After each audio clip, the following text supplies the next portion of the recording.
Okay, so we're going to talk about something very important, which is the pockets. So you can probably faintly see a little pencil outline of the pocket. So I tend to go for this sort of pear-shaped. It's quite angular, and then it will just round off. That's just a typical shape pockets tend to be. I'm not actually sure why that's a common shape, so that's just a shape I tend to go with. The main thing is the opening is however this wide is. I've basically just put my phone on the fabric and I've just made sure the gap is bigger than my phone so it can fit in, and I will just place my phone on the fabric and draw a big enough pocket so I know I can fit my phone in, and a few other things as well, like maybe a wallet and keys and just things that you want to have in your pocket.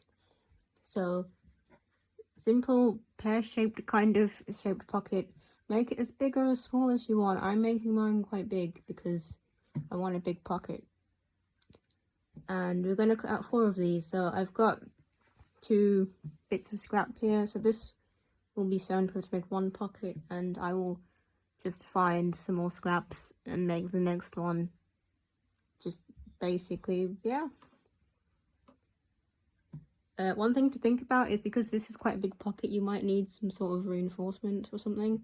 So if I'm putting something heavy like a phone in, it will tend to sag, and it might awkwardly like swish around your legs or kind of affect the actual sewing. It might weigh down on seams and make the dress look a bit weird around the waist seam, especially because that's what it would hang off of.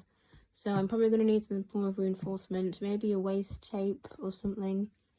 That's something I will come back to. The main thing is we need a pocket, and our pocket needs to fit our phone, because if the pocket cannot even fit that, it is a useless pocket.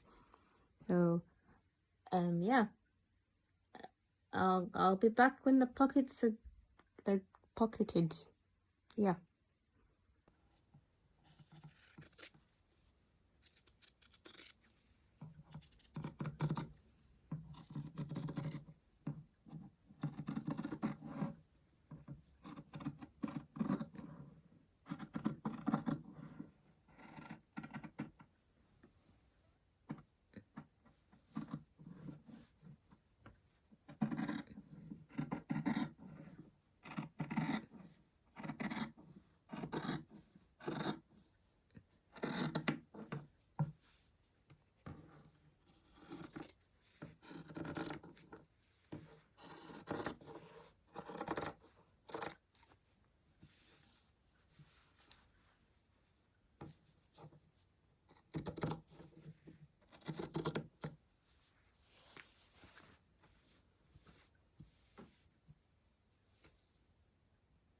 Okay, so I still need to sew around the edges to finish them, but I'll just quickly show you how to sew it. So I've marked a pin here where the opening will be. So this will be the opening. So just imagine all the edges are already finished. So you're just going to sew around all the edges. Yep. But you'll keep this free. So you'll sew here, and you'll sew around here, and you'll sew here. So this won't be sewn, so you can actually get things in the pocket. And you want to sew it right sides together. Yeah. So basically, so it's inside out. So when you turn it over, you can't see the seams, and they look all nice and neat. Is that how it goes? I think. Is that right? Actually, no, I think it's the other way around. It's a bit confusing. No. No, wait.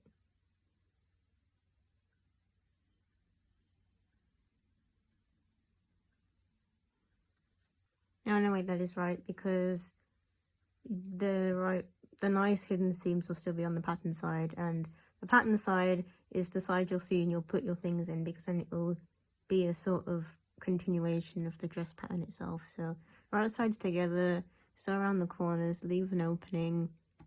I'm probably going to do a running back stitch if I don't do a machine stitch, just to keep it as secure as possible. You're probably going to be putting many things in there. Yeah, that seems about right.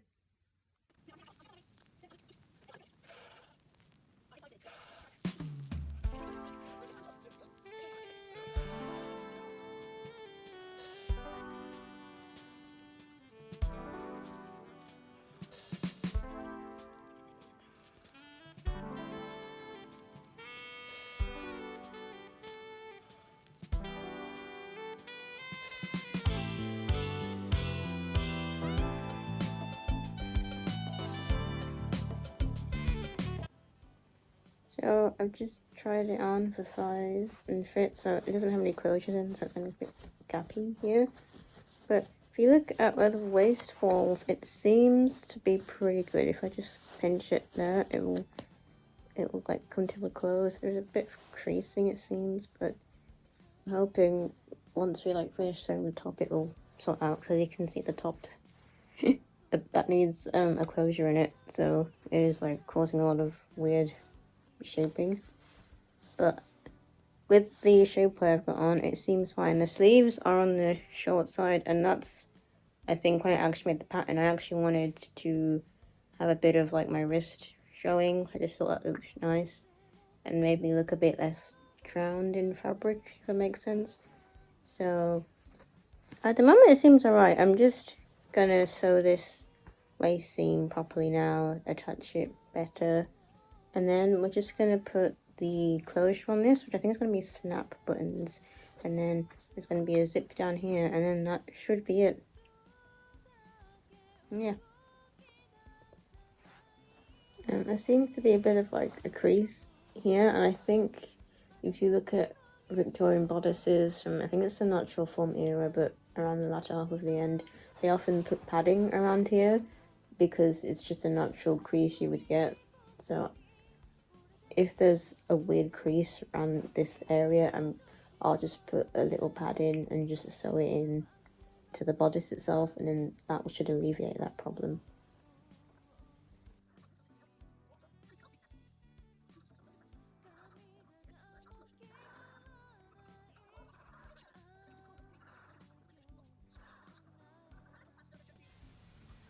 So this is just a little choker thing I'm kind of making based on the 18th century lace collars from that kind of sack gown era.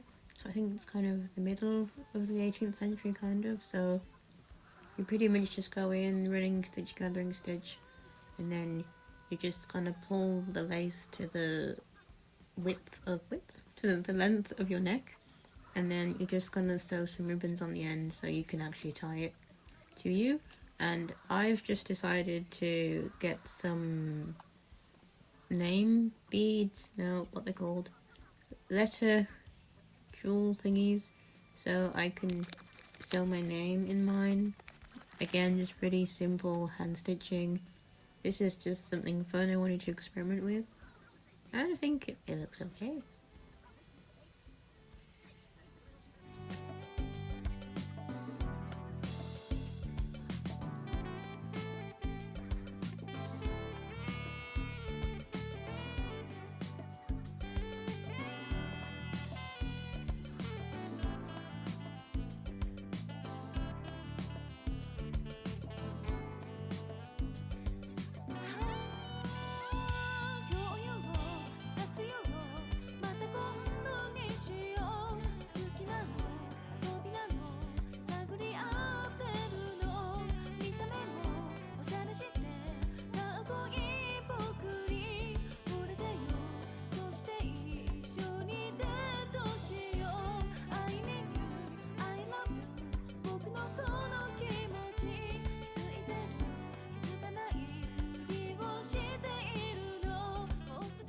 So I thought I'd talk a little bit about the shapewear that I use, since I'm making a kind of Victorian style bodice. Kind of. I've actually got an 1890s style reproduction corset. I get mine from a company called Bodice just because it's in the UK and they do the reproduction style based on their old actual 1890s patterns, because it's an old company from the actual Victorian era, which is pretty cool. So the main thing really is that this bust part. So as you can see, it's not like a cup like a traditional bra, it's just a load of bones going through. In this case, it's like spiral steel, so it is really flexible. You're not going to be like stuck in one position. But the main thing is that it cuts across the bust. It doesn't cover the bust like a bra. It cuts kind of halfway, and you get this fun shelf cleavage kind of looking thing.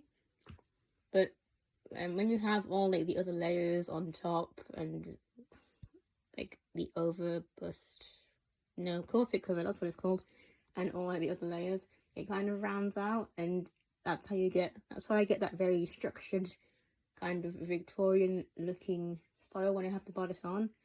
So you don't need to have waist reduction or anything. It's really not about making your waist really small. It's about having that structured shape that looks, I think, almost conical. In this, I think it looks a bit conical. I tend to go towards conical shapes. So yeah, you really don't. There's a bit of waist reduction on this because I have a squishy body, so I can lace down quite a fair amount. But people at the time, if they didn't want to like lace down and make their waist smaller, they would just make the top look wider. So you would add more padding at the bust just so you look wider at the top, and you would just look small at the bottom. And honestly, you could do both if you really wanted to. You could lace down and add padding. So yeah, so that's basically what I'm wearing underneath. It's fine. Like, I'll show you in a bit that I can move in it fine. It's not like some weird torture device, and this isn't like a sports one or anything. This is just like an everyday one, and I think this is actually a bit more stiff than it would be to an actual historical one. A lot of modern corsets, even these made in a more Victorian style, there's this idea that, oh, it's really structured, you need all these bones, and really thick fabric, and you need to keep you in. So I think that's fading out now, which is because it's good, because if you look at actual Victorian corsets, they're very thin. The fabric can get very thin, and they used whalebone back in the day, which was not the actual bone, but like actual keratin, which is like your fingernails. Like, think about how flexible your fingernails are when they get warm and wet. That's not gonna keep you in structured and upright and unable to move. So yeah. So if you wanted to make a kind of Victorian bodice kind of shape, I would advise a mid-bust Victorian style kind of corset. Get one custom. This one's custom. Get one custom. Oh, if it's off the rack, make sure it's pretty much your measurements. It's got to be made well, and it's got to fit your measurements. And if you are lacing down, you've got to make sure that your body's able to do that. So I've got it on. It's just like a normal support garment. It feels fine. I can breathe. I'm not dead. I suppose you could say it's restrictive in the way that, so if I try and move laterally, it's not making me able to move like super far down. And because there's flat steels on the front and back, again, to keep you standing up straight and to keep your spine in like the right position to prevent slouching, maybe trying to bend forward and backwards, there might be a bit of restriction. But if you didn't want this, you could just make the corset in a way that it doesn't force you to like stand upright and properly. So some people, when they wear corsets for the first time, like, I think their shoulders will hurt or certain muscles will hurt, and often it's because you're not slouching anymore. You're forced into this upright position, which again, it's why it's difficult to actually bend weird. Like, it's difficult for me to try and even slouch in this. So I think that may be partly where you get the whole, they're really restrictive, oh, I can't breathe type thing, because it's designed to keep you upright. It's a bit like, I suppose, wearing a back brace almost. You know, those are restrictive because your back's supposed to be in a particular position. And yeah, like I said, corsets are basically old-timey bras, so if you get one that doesn't fit, it's gonna hurt. Like, if you've ever worn a bra that doesn't fit properly and had the underwires digging in, it doesn't feel great, does it?